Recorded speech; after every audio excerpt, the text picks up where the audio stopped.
బాదం Balakrishna cloth and eye glass project ద్వారా గత 11 సంవత్సరాల్లో అనేక మందికి సేవలు అందించారని, భవిష్యత్తులో మరింత మందికి సేవలు అందించేందుకు మీ ఇంటి వద్ద ఉన్న పాత కళ్లజోళ్లు, బట్టలను రామారావుపేటలో గల లయన్స్ క్లబ్ కమ్యూనిటీ హాల్లో ఇవ్వాలని Lions club past governor Munjuluri Visweswararao కోరారు. కాకినాడ రామారావుపేటలో గల లయన్స్ కమ్యూనిటీ హాల్లో Badam Balakrishna cloth and eye glass project ఆధ్వర్యంలో పేదలకు కళ్లజోళ్ల పంపిణీ కార్యక్రమం జరిగింది.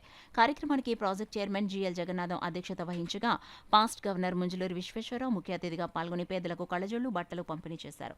ఈ సందర్భంగా ఆయన మీడియాతో మాట్లాడారు. ఈ కార్యక్రమంలో పాస్ట్ డిస్ట్రిక్ట్ గవర్నర్ డాక్టర్ బాదం బాలకృష్ణ, ట్రస్టీలు జీవీఎస్ గాంధీజీ, పైడా సోంబాబు, కృష్ణారావు తదితరులు పాల్గొన్నారు.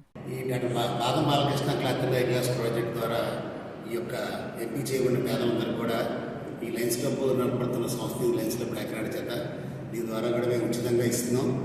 ఈ 2013లో పెట్టిన ఈ యొక్క సంస్థ ద్వారా ఇప్పటికీ సుమారు 10 నుంచి 12,000 దాకా ఉచితంగా కళ్ళద్దాలు, అలాగే మరి బట్టలు కూడా మీ ఇంట్లో వాడి మరి మీకు సైజ్ సరిపోక కానీ లేకపోతే పక్కన పెట్టిన బట్టలు కానీ అలాగే కళ్ళజోడు కానీ ఫ్రేములు మించి ఉంటాయి కాబట్టి అవన్నీ ఇస్తే వాటిలో డాక్టర్ గారి డిస్కషన్ ప్రకారం 50,000 దాటిన వాళ్ళకి గవర్నమెంట్ జనరల్ హాస్పిటల్లో వెళ్ళిన వాళ్ళకి డిస్కషన్ ప్రకారం అద్దాలు తయారు చేసి ఇవ్వడం జరుగుతుంది.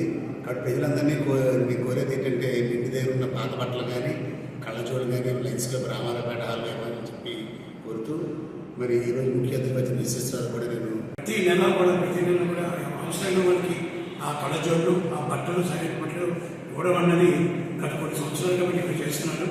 ఈరోజు ఈ కార్యక్రమంలో ఒక ముఖ్య అతిథిగా పెంచి నా చేతి మీద కూడా ఇప్పించడం చిన్న అదృష్టంగా నేను భావిస్తున్నాను. అది ఒక ప్రతి నెలలో మొత్తం మీద 200 నుంచి 300 మంది వరకు కూడా మీరు ఈ రీసైకిల్ చేసి కళ్ళజోళ్ళు అవుతాయి బట్టలు కానీ వాళ్ళు ఇవ్వడం జరుగుతుంది. సో ఇటువంటి కార్యక్రమాలు వాళ్ళు లయన్స్ క్లబ్ కాకుండా ఎన్నో ప్రాజెక్ట్స్, స్ట్రీట్ ప్లేట్స్ కంచాలు అంటే బయట ఈ పేపర్ ప్లేట్స్ నిర్మించడం ఉద్దేశంతో స్ట్రీట్ ప్లేట్ కంచాలకి వాళ్ళు ఫ్రీగా వాళ్ళకి ఆ ఫంక్షన్స్కి ఇవ్వడం అనేది జరుగుతుంది. సో ఇలాంటి ఎన్నో ప్రాజెక్ట్స్ చెప్పుకుంటూ వెళ్తే ఇక్కడ చాలా ప్రాజెక్ట్స్ ఉన్నాయి.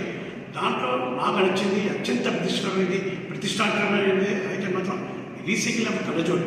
బయట కళ్ళజోడు కొనాలంటే తక్కువలో తక్కువ ₹1000 ఇక్కడ వెళ్ళి చెప్పిన దగ్గర నాకు అలాంటిది ఫ్రీగా ఉచితంగా వాళ్ళకి అవసరాలకు ఇవ్వడం అనేది, అలాగే బట్టలు ఇవ్వడం అనేది చాలా మంచి కార్యక్రమం. వీళ్ళు అభినందిస్తూ నాకు ఈరోజు ఈ అవకాశం ముఖ్య అతిథిగా నా చేతుల మీద అవకాశం కలిగిస్తూ వాళ్ళకి ధన్యవాదాలు తెలుపుకుంటూ సెలవు తీసుకుంటాను.